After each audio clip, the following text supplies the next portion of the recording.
በ1483 በቀዝቃዛው ክረምት በጀርመን ስፔሊን በምትባል ትንሽ ከተማ አንድ ወንድ ልጅ በትጋት ከሚሰራና የዕለት ኑሮውን ከሚገፋ ቤተሰብ ተወለደ። አባቱ ሃንስ ሉተር ማዕድን ቆፋሪና በኋላም ላይ የመሬት አከራይ ነበረ።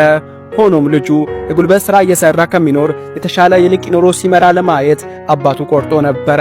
ይህም ልጅ በጥብቅ የሥነ ምግባር አስተዳደግ ብዙ ነገር የተጠበቀበት አደገ። ማርቲን ሉተር ማርቲን ከልጅነቱ ጀምሮ በማስፊልድ ትምህርት ቤት የላቲንን የቅዱሳት መጻሕፍትን መሠረታዊ ነገሮች አጥንቷል። ጎበዝ ተማሪ ነበር። ነገር ግን ደካማና ብዙ ጊዜ ታማሚ ነበረ። ከበሽታዎች ጋር እየታገለ አደገ። ትምህርቱን በማግድበርግ ቀጥሎም በስፔሊን እና በአይሴናች ተከታትሏል። ይህም የሕግ ባለሙያ ሊሆን ለሚጠበቀው ጀርመናዊ ወጣት ትልቅ ድምዳሜ ነበረ። ሉተር መደበኛ ወጣት ነበረ። ራሱን ምንም አድርጎ የማይቆጥር በልቡ የተቀዳጀ ዕቅድና ዓላማ የሌለው በልቶ ጠጥቶ ተምሮ የሚኖር መደበኛ ወጣት። በ1505 ይህ መደበኛ ወጣት በኤርፈርት ዩኒቨርሲቲ ሕግን እየተማረ ሳለ መንገዱን ለዘላለም የሚቀይር ታላቅ ገጠመኝ አጋጠመው። ከሚያካፋው ዝናብ መሃል ድንገተኛ ኃይለኛ ነጎድጓድ ያንጎዳጉዳል። የካቶሊክ ቤተክርስቲያንን ሊቀጣ የመጣው የእግዚአብሔር መብረቅ ሉተር አጠገብ ይወድቃል። የሚገል የሚያጠፋ መብረቅ፣ የእግዚአብሔርን ቁጣ የተሸከመ መብረቅ። ሉተር ልቡ ተናወጠ። በሞት ፍርሃት እግሮቹ ተሸበረኩ። ሉተር በእንባና በሲቃ ተሞልቶ ከሞት ቢተርፍ ነፍሱን ለእግዚአብሔር እንደሚሰጥ በመሳል ወደ ማዕድን አውጪዎች ጠባቂ ወደ ቅድስት አና ጮኸ። ቅድስት አና ለወትሮ የሰዎችን ጸሎት ሰምታ ባታቅም በዚህን ጊዜ እግዚአብሔር የሉተርን ሰቆቃ እንድትሰማ ሳይፈቅድላት አይቀርም። እርሷም ታድሶ ለካቶሊክ ቤተክርስቲያን ይሆን ዘንድ እግዚአብሔርን አጥብቃ ሳትማጸን አይቀርም። ሉተር ከሞት ተረፈ። ሉተር ስዕለቱን ጠብቆ የሕግ ትምህርቱን ትቶ ኤርፈርት ወደሚገኝ የአውግስጢናውያን ገዳም በ21 ዓመቱ ገብቶ ምንኩስናን ተቀበለ።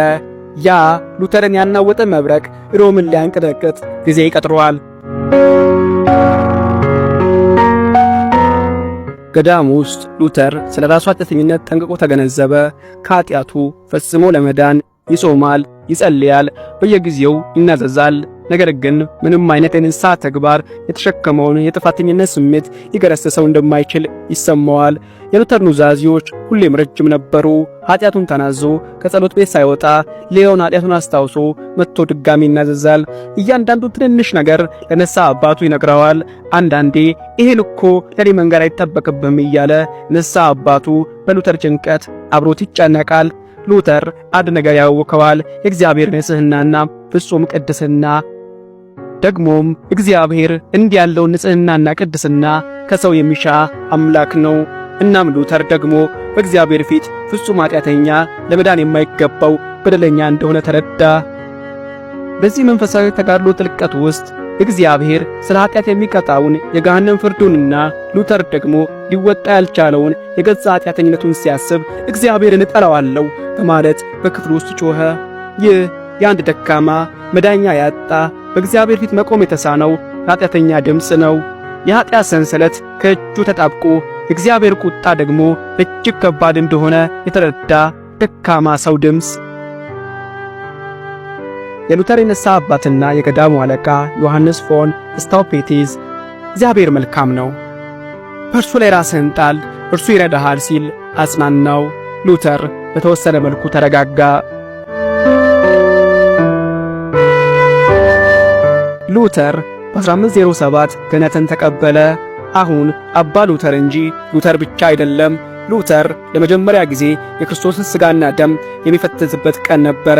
በመሠዊያው ፊት ቆሞ በቤተሰቡ በመሳይ መነኮሳቱ በከተማይቱ ሕዝብ ተከቦ ታላቁን የቁርባን ሚስጥር ሊፈጽም ሉተር ቆሟል።